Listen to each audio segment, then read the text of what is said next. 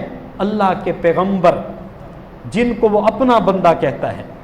ایک یہ ہے کہ میں کہوں کہ میں اللہ کا بندہ ہوں، ایک وہ ہے کہ میرا رب کہے یہ میرے بندے ہیں۔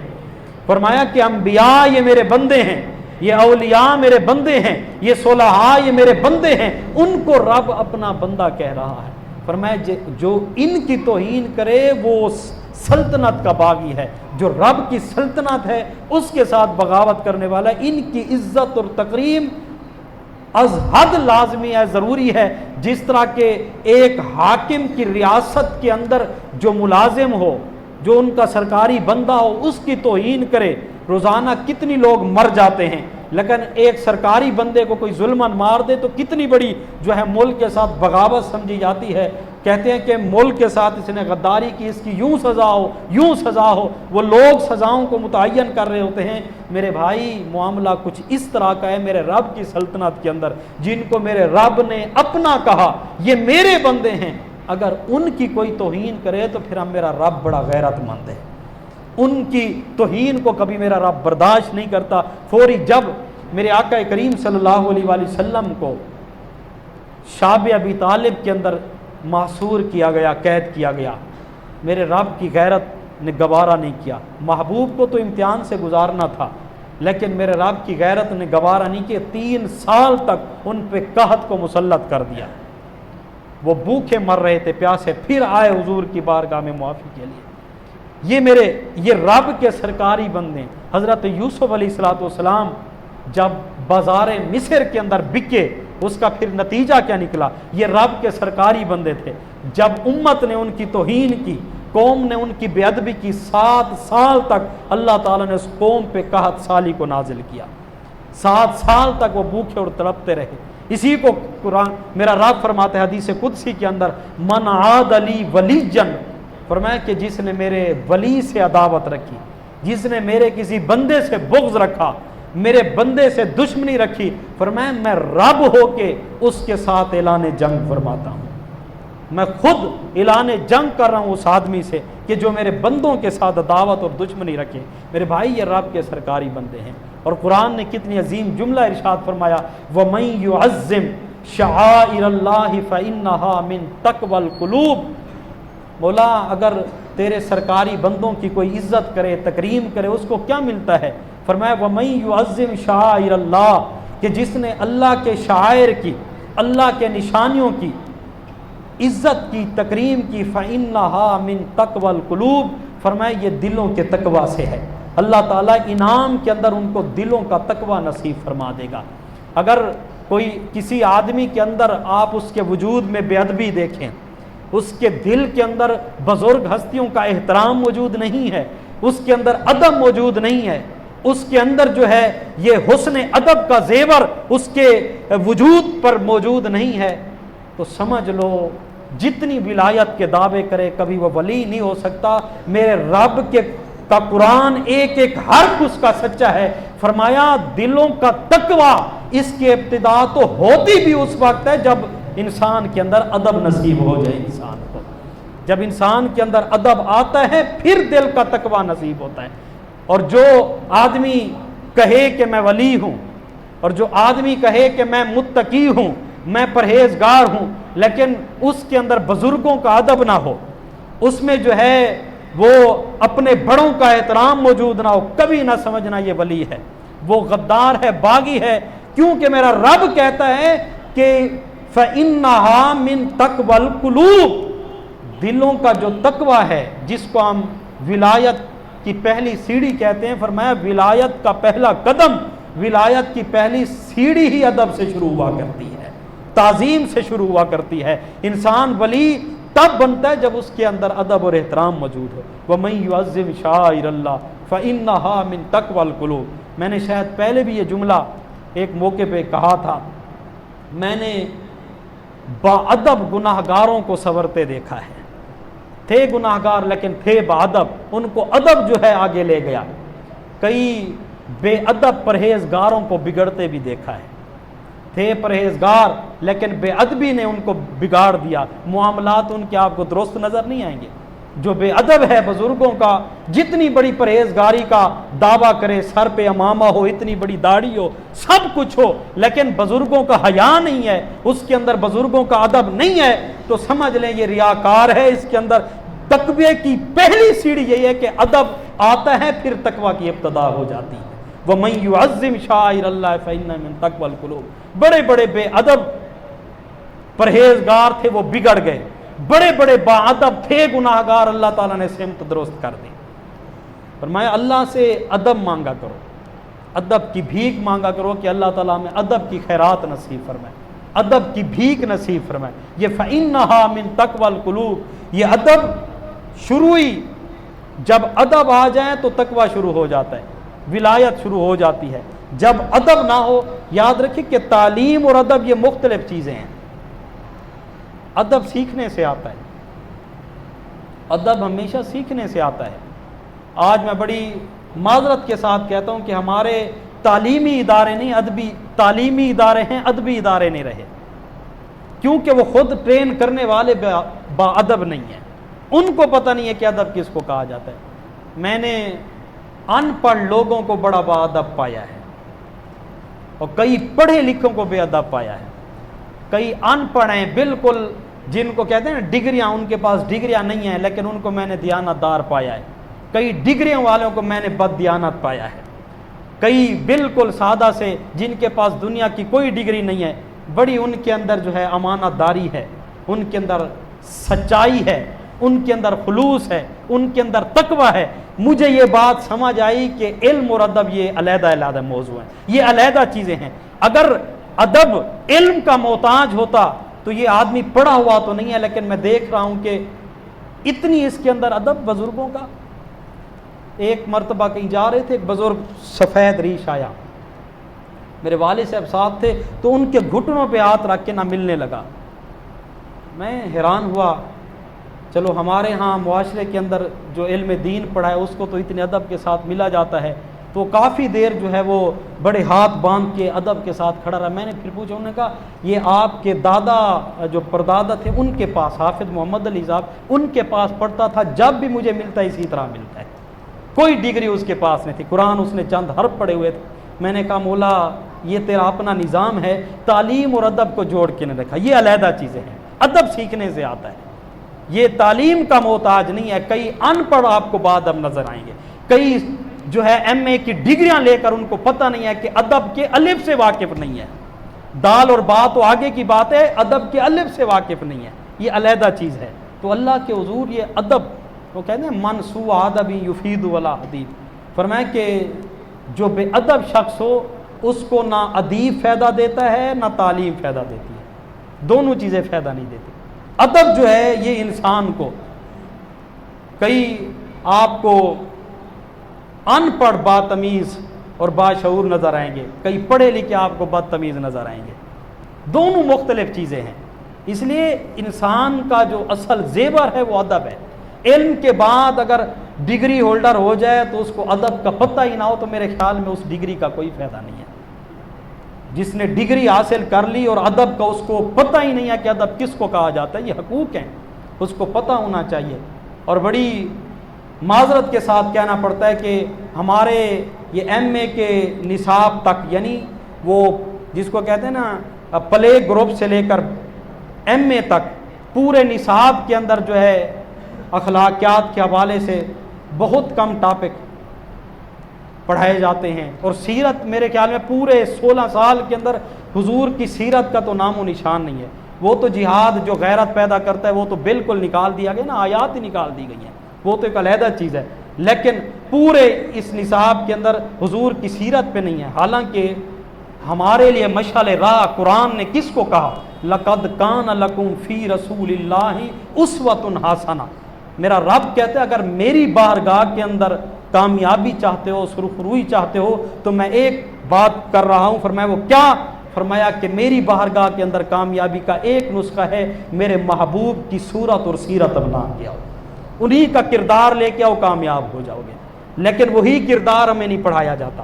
سیرت، یہ الحمدللہ آج ربیع الاول شریف کی پہلی تاریخ ہے، یکم ہے، آپ سیرت کا مطالعہ کریں، سیرت رسول عربی، اس کا مطالعہ کریں کہ میرے آقا کریم صلی اللہ علیہ وسلم نے مدینہ منورہ ہجرت فرمانے کے بعد مدنی زندگی میں پہلے سال آپ نے کیا کیا کام کیے، دوسرے سال کیا کیے کام، تیسرے سال، چوتھے سال، پانچویں سال، چھٹے، ساتویں، آٹھویں، دسویں سال آپ نے کیا کیا امور سر انجام دیے۔ آپ دیکھیں کہ ان 10 سالوں کے اندر حضور نے کس طرح پوری دنیا کے اندر دین کا پیغام پہنچایا، آج تک اس کی مثال کہیں نہیں ملتی۔ اور پھر مکی زندگی کے 13 سال آپ پڑھیں، حضور کا بچپن اپنے بچوں کو پڑھائیں، حضور کی جوانی اپنے بچوں کو پڑھائیں۔ حضور اکرم صلی اللہ علیہ وآلہ وسلم نے تجارت کی، آپ تاجر کیسے تھے، میرے آقا کریم صلی اللہ علیہ وسلم ایز اے شوہر آپ نے زندگی کیسے گزاری، آپ نے ایز اے بھائی کس طرح امت کو آپ نے سیرت کے نمونے پیش کیے، آپ نے اپنی بہنوں کا کس قدر احترام کیا، اپنے والدہ کے پردہ فرمانے کے بعد آپ آقا کریم صلی اللہ علیہ وسلم ماں کا کس طرح احترام کرتے نظر آتے ہیں، حضور کی عبادت کا انداز کیا تھا، حضور کے بیٹھنے کا طریقہ کیا تھا، حضور کے سونے کا طریقہ کیا تھا، میرے آقا کی گفتگو کا انداز کیا تھا، میرے آقا کا چال چلن کیسا تھا، یہ ساری باتیں اپنی اولاد کو سکھاؤ۔ آپ نے سکولوں کے رحم و کرم پہ چھوڑ دیا ہے، وہاں معذرت کے ساتھ یہ نہیں پڑھایا جاتا، وہاں جو باہر سے نصاب آتا ہے وہی الا ماشاء اللہ۔ اس وجہ سے کہ آپ اپنی اولاد پہ تربیت کے حوالے سے، ادب کے لحاظ سے، اخلاقیات کے لحاظ سے ان کو سکھاؤ۔ کچھ اوقات کی ایک برکت ہوا کرتی ہے، یہ ربیع الاول شریف کا مہینہ ہے، بڑا برکت مہینہ، اس کے اندر درود پاک کی کثرت رکھیں اور حضور کی سیرت پڑھیں، آپ کو لطف بھی آئے گا اور انشاءاللہ اس کے اثرات بھی طبیعتوں کے اندر۔ حضور کی سیرت کا مطالعہ کر کے اپنی زندگی کو آقا کریم صلی اللہ علیہ وسلم کی سیرت کے ساتھ ڈھالنے کی کوشش کریں، اسی کے ساتھ اپنے آپ کو حضور کے دامن کے ساتھ اپنے آپ کو جوڑے رکھیں۔ اور بالخصوص ان دنوں کے اندر حضور علیہ الصلوۃ والسلام کے ساتھ اظہار محبت ہر بندے کا مختلف ہوتا ہے، کوئی میلاد شریف کرا کے من احب شیئا اکثر ذکرہ، حضور فرماتے ہیں جس کو جس سے محبت ہوتی ہے وہ اس کا کثرت کے ساتھ ذکر کیا کرتا ہے۔ تو کثرت درود پاک کے ساتھ حضور کے محاسن، آپ کے فضائل، آپ کی سیرت، آپ کے کردار، آپ کے اخلاقیات، آپ کے عبادات کے معمولات، یہ ساری چیزیں ان کا کثرت کے ساتھ ذکر کریں۔ اور ان دنوں کے اندر اپنی محبتوں کا اظہار ظاہراً بھی ہونا چاہیے، وہ کیا اپنے گھروں کے اندر جھنڈے بھی لگائیں، جھنڈیاں بھی لگائیں، اور ان دنوں کے اندر حضور علیہ الصلوۃ والسلام کے ساتھ جو ہے رشتہ محبت، بڑے آپ کو سننے کے اندر یہ چیزیں آئیں گی، بھئی یہ پورا سال خاموش ہوتے ہیں، جب ربیع الاول شریف کا مہینہ ہے تو پھر کہہ دیتے ہیں یار اتنی دیگیں پکا دی انہوں نے، یہ فلاں غریب کو دے دیتے، یہ انہوں نے جھنڈے لگا دیے، کہیں کسی غریب کا کپڑا آ جاتا، پورا سال خاموش ہوتے ہیں۔ یہ اس وقت جو ہے ان کو شروع ہو جاتا ہے معاملہ، حالانکہ یہ شاعر اللہ ہیں، اللہ کے شاعر ہیں، ان کی تعظیم تکریم کا حکم ہے۔ مجھے بتائیں حضور نے جب اونٹ کی قربانی کی، اس کے گلے کے اندر حضور نے سونے کا ایک چھلا ڈلوایا، بڑا قیمتی چھلا تھا، اور پھر اس کا صدقہ کرا دیا، کیونکہ وہ قربانی اللہ کے نام پہ تھی، وہ شاعر تھا، اس کی تعظیم کی۔ حضرت عمر رضی اللہ تعالیٰ عنہ 300 دینار کا ایک اونٹ خریدا، کسی نے کہا حضور آپ ایک اونٹ جو ہے 10 درہم کا آ جاتا، آپ نے اتنی قیمتی اونٹ خریدا اور اس کی بجائے 10 دینار 10 اور اونٹ آ جائیں گے، آپ اس کو بیچ دیں، قیمت بڑی لگی، آپ نے 150 کا لیا تھا، 300 تک قیمت پہنچی، تو آپ نے فرمایا آپ یہ نہیں سوچتے میں کس نام پہ اس کو قربان کر رہا ہوں، میں اسی کے نام پہ قربان کر رہا ہوں، جتنی قیمتی چیز ہوگی اس کی بارگاہ میں ریٹ بھی اتنی زیادہ لگے گا۔ وہ قدردان ہے، وہ قدردان ہے، اللہ کے حضور قدر ہے ہمارے معاملات کی۔ اس وجہ سے ادب، حیا، ایمان یہ لازم ملزوم ہے۔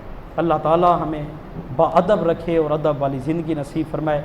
ان مبارک ساعتوں اور ربیع الاول شریف کی ان مبارک گھڑیوں کے اندر حضور علیہ الصلوۃ والسلام کی ذات اقدس پر کثرت کے ساتھ درود پاک کے نذرانے، گھروں کے اندر محافل میلاد کا انعقاد کرنے کی ہمیں توفیق عطا فرمائے۔